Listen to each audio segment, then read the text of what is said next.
Everyone, I don't think there's a worse place to be at while intoxicated than a huge arena. For example, like a baseball stadium. They're perfectly designed and built to have all the fans surround the players in kind of a V shape, which makes sense because of a diamond pitch in baseball. But what happens when you have little events that turn into little concerts?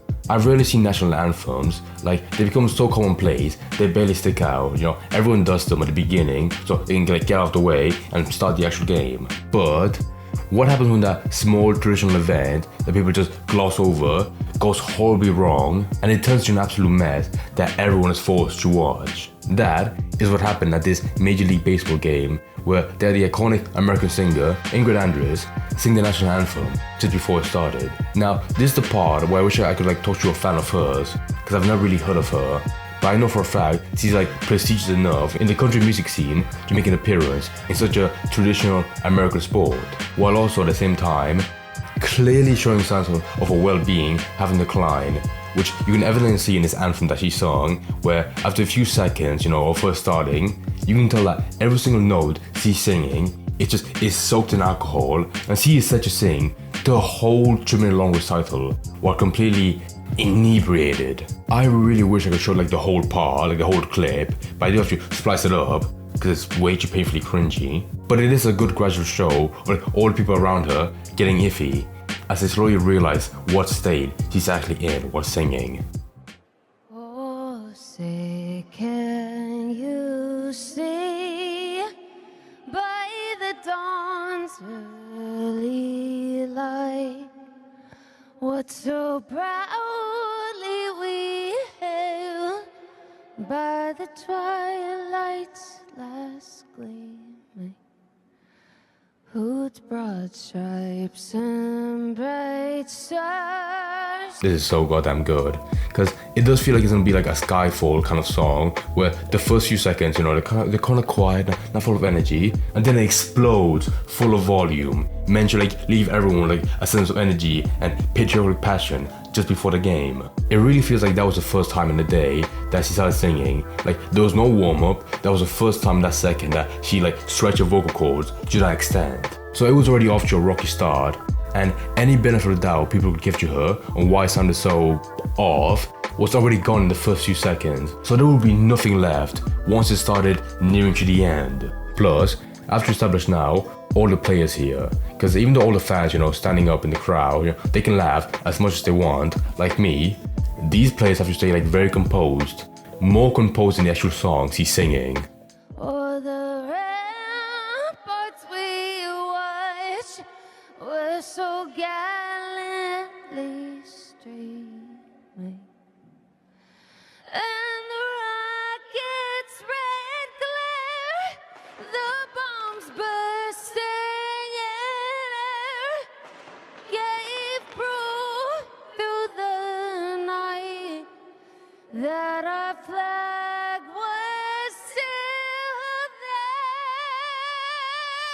there. Another part I have to point out is the routine with the camera, because it does feel like the camera guy recognizes how bad it's going and she's trying to pan away from the crowd and show very generic imagery to make it feel less awkward. And to be honest, I think regardless of how bad someone is singing the national anthem, there's a respected consensus that no matter what, you sit down and shut the fuck up and listen to it the entire way. Which is why you have these very professional transitioning shots, just showcasing everyone's pride for the country and being glad that they all came together for this game. Also, that's another point I want to bring up. I don't know what game was this for, because it's already bad enough that it's just a game, but it would be way worse if it was the introduction match for the most serious league in the country and it was really pumped, and this was the first thing they saw tuning in. Oh, say does that star-spangled banner yet wave o'er the land of the free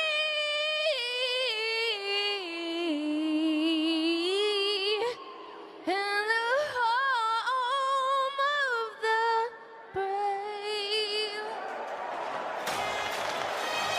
There you go, that's the end.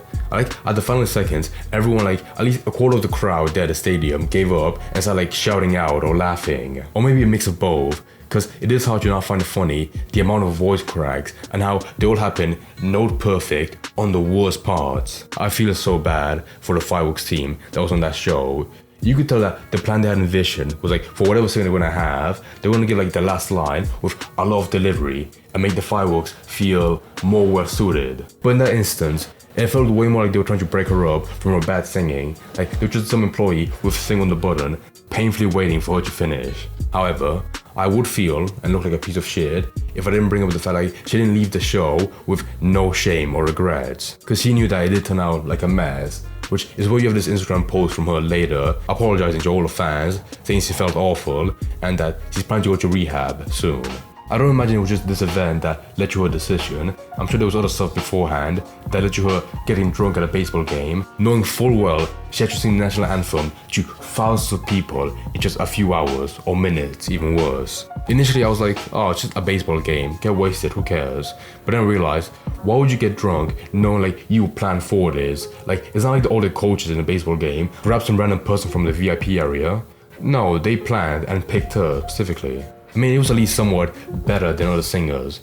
I know a couple of country singers that would stumble on the pitch, have the fat beer belly sticking out, reverberating the national anthem through the stomach, and then never acknowledge it, never mention it in the post. So it was good that she at least recognized and talked about it, because the best thing you can do, apart from preventing it from happening again, is having some dignity and addressing it fully. So if you were a fan of her, this was probably sad to see.